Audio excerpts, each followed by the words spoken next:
Hello, and welcome everyone. Tonight I have an absolutely horrifying, but also completely true story for you about a group of murderous trans-vegan cultists called the Zizians. Yes, this cult has been linked to a total of 4 known and documented murders across the United States. These are only the murders that we know for certain. It's possible that there could be even more that have yet to be uncovered, as this is currently an ongoing investigation into this cult that has not fully met its conclusion. Members of this group not only killed a patrol officer, a landlord, but their own parents as well. These acts being extremely odd and contradictory to a group that believes in the philosophy known as altruism, which is an ethical lifestyle that seeks to achieve the greatest well-being for all. Seems kind of difficult to accomplish that through murder, but maybe I'm just not progressive enough to understand.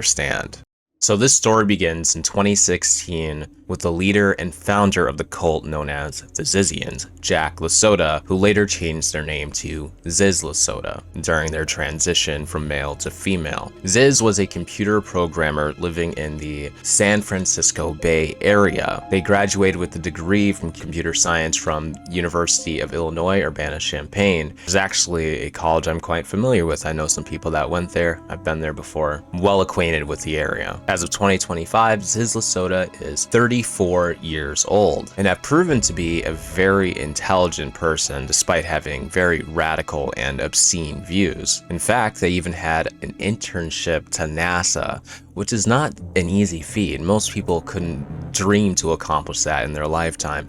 I have a physics degree, and I could tell you now, when I was in college, I knew there was no chance in hell I'd ever be working for NASA or get an internship there, I'll tell you that much. But after graduating with these degrees from U of I, that is when they moved to the San Francisco Bay Area, where they wanted to be a part of a rational movement called the Center for Applied Rationality. They also believed in practicing effective altruism, which, as I explained before, is pretty much a philosophy that believes in upholding the well-beings of others, including other beings like animals, which plays a major role in the fact that many of these members of this cult were also vegan, as there are a bunch of like-minded individuals that also believed in effective altruism. And this movement, as we know it today, started sometime in the early 2000s. Now, the Center for Applied Rationality was a community that studied the effects of AI and also the potential damages it could cause to humans, but they wanted to also explore ways to make it beneficial for people. However, an issue emerged with Ziz Lasota being effectively rejected from this community because of their radical views. These views included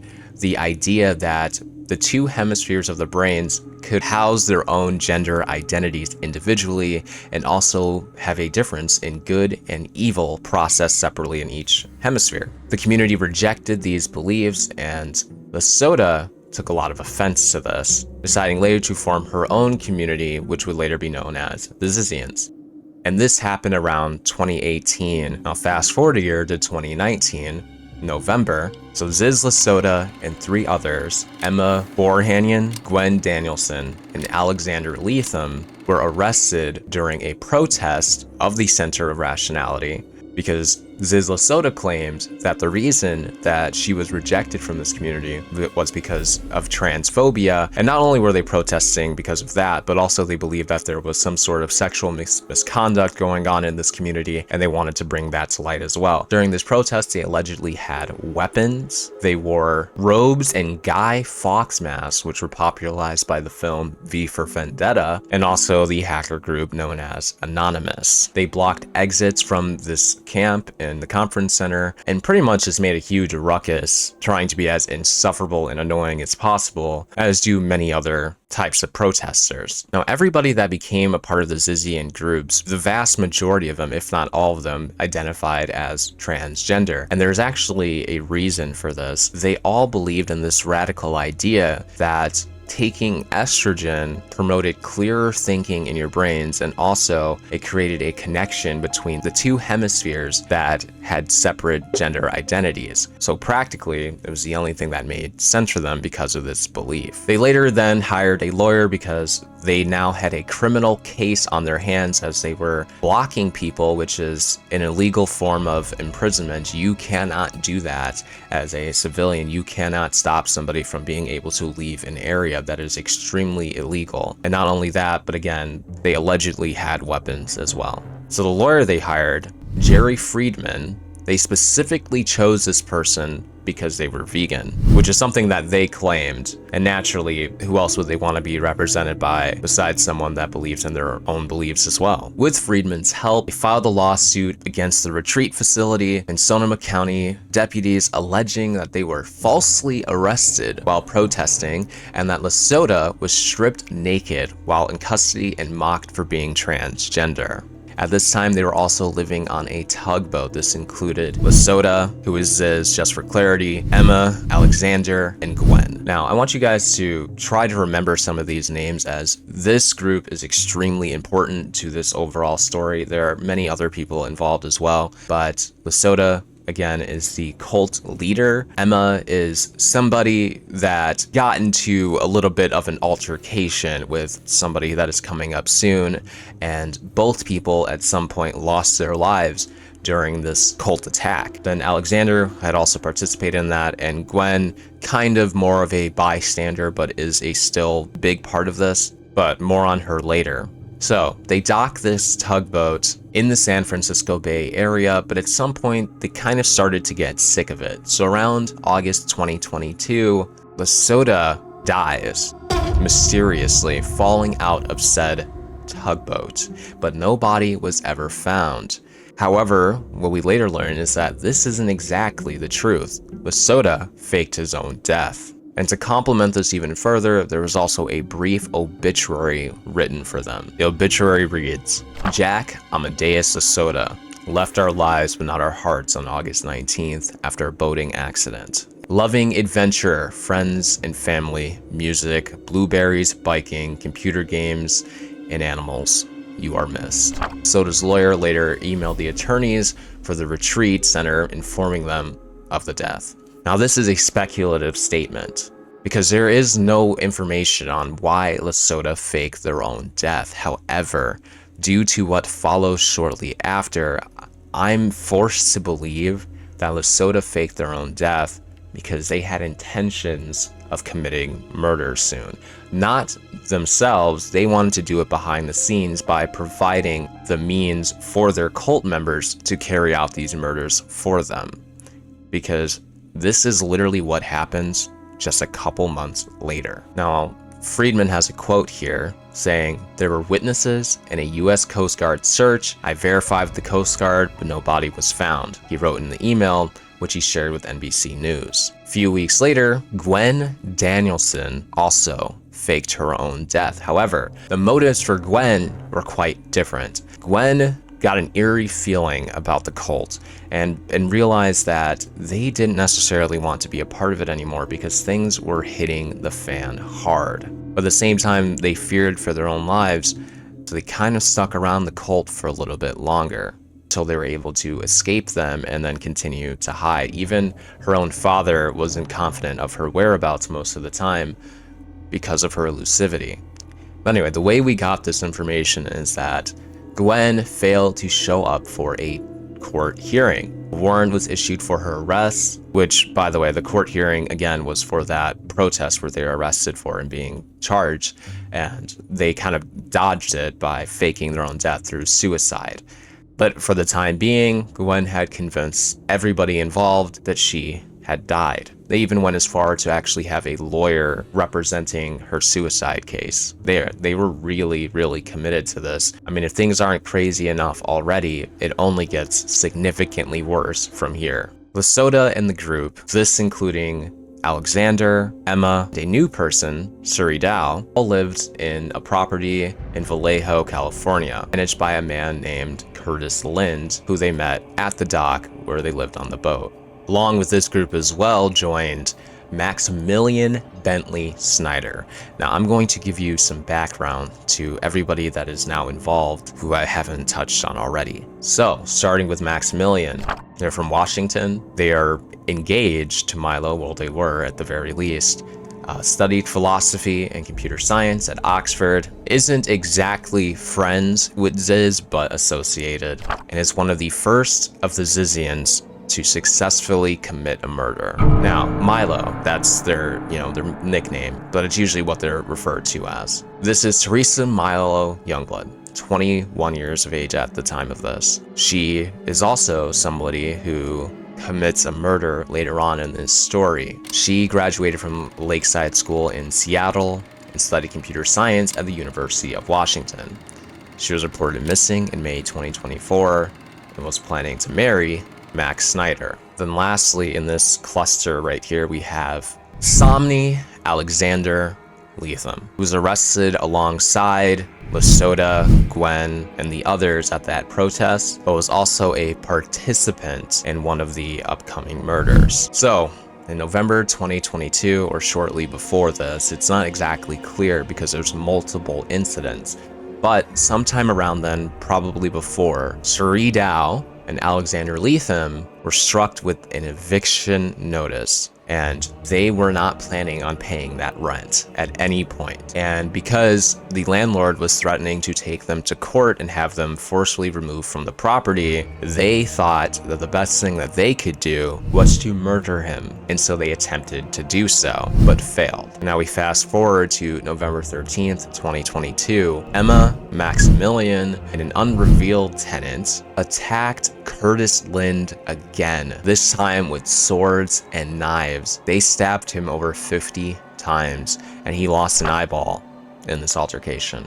He did not lose his life, not yet, but he sustained severe injuries and was lucky to live. Emma, however, was fatally shot. Both Emma and Snyder were actually shot, but Emma succumbed to her injuries and was the first person to die officially in this story.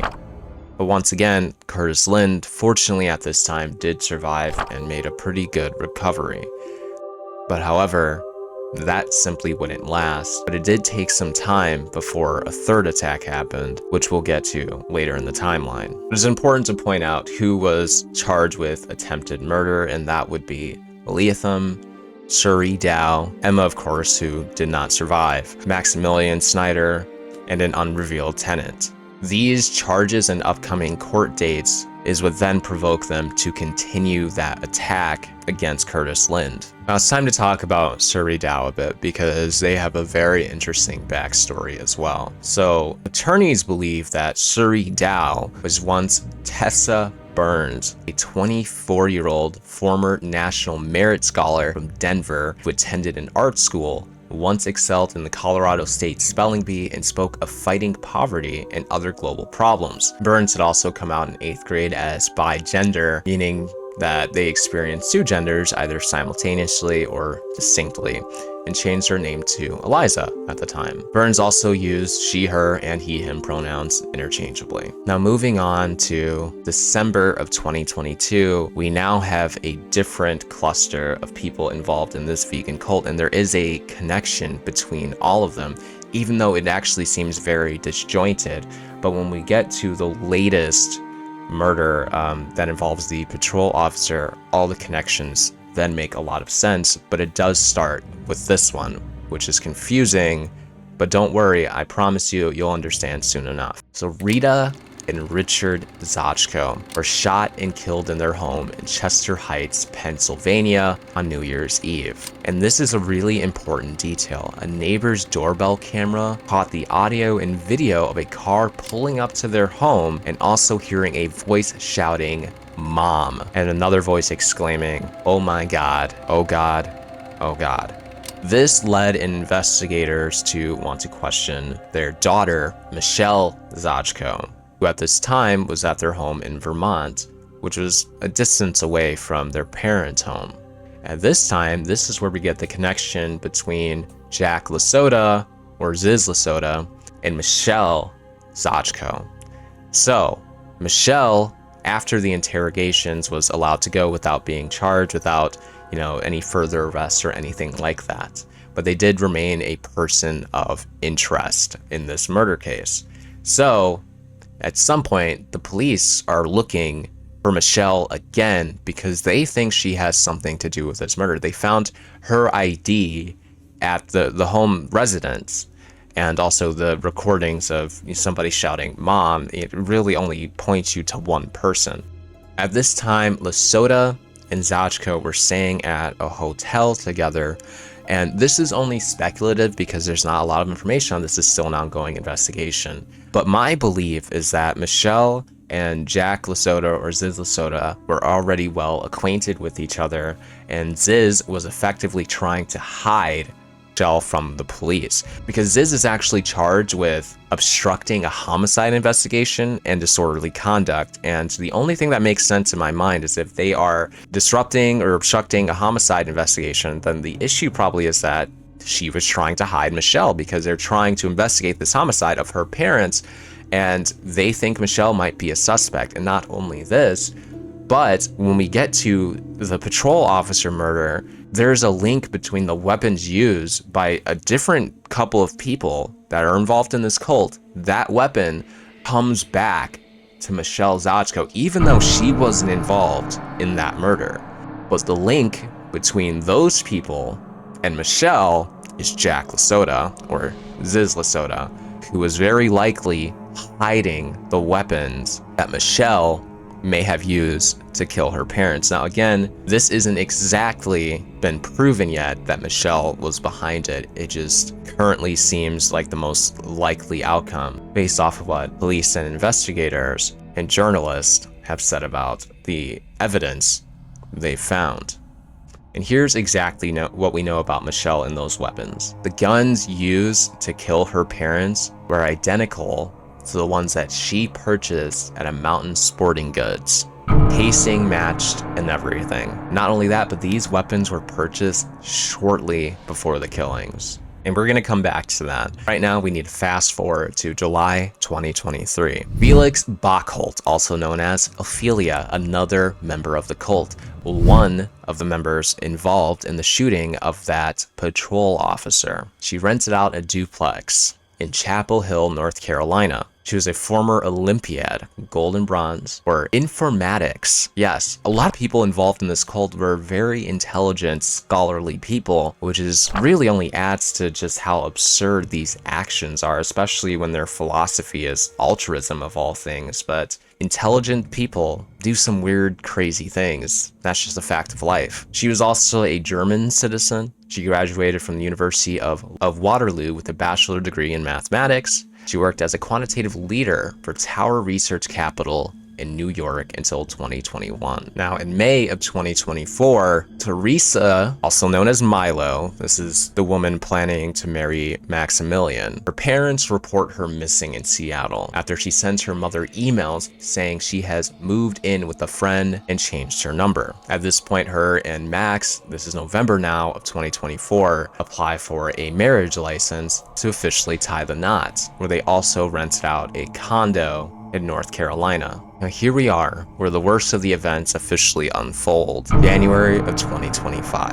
Youngblood, or Milo, and Ophelia check into a hotel in Lyndonville, Vermont on January 14th. Investigators put them under strict surveillance after a hotel worker reports concerns about their all-black tactical clothing and the gun Youngblood was carrying. On January 17th, Curtis Lind, as I said before, we'd get back to this is the landlord, is attacked again. But this time, he's attacked by one person, Maximilian Snyder, who catches him out in broad daylight, chokes him, and then proceeds to stab him multiple times in the chest. And now as Curtis Lind lays on the ground bleeding out, Snyder later returns and slits his throat, making sure that he does not miraculously survive this attack as well. And what Snyder said, the reason that they did this was to prevent Curtis from testifying against them and their earlier attacks. Now, 3 days later, January 20th, U.S. Border Patrol officers pull over Youngblood, Milo,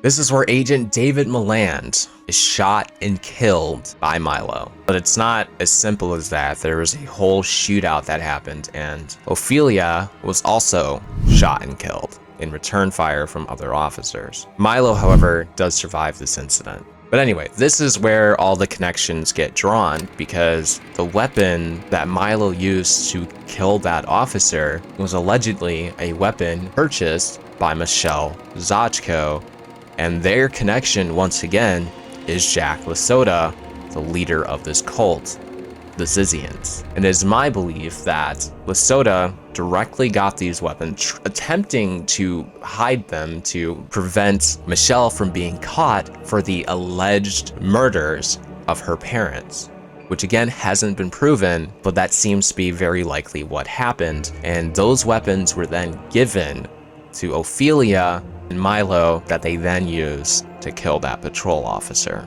February 16th, Lasota was arrested in Maryland along with Michelle Zachko and Daniel Blank. They faced charges including trespassing, obstructing and hindering in possession of a handgun in a vehicle, and they were all ordered to be held without bail as this investigation continues. So as of now, that is the story of the cult known as the Zizians, a cult made completely up of transgender vegans that believe in altruism and radical beliefs about hemispheres of your brain having different gender identities and also being good and evil. They acted out violently against several different victims, for certain Curtis Lind and for certain Patrol Officer David Milland, but allegedly at the moment Michelle Zachko's parents.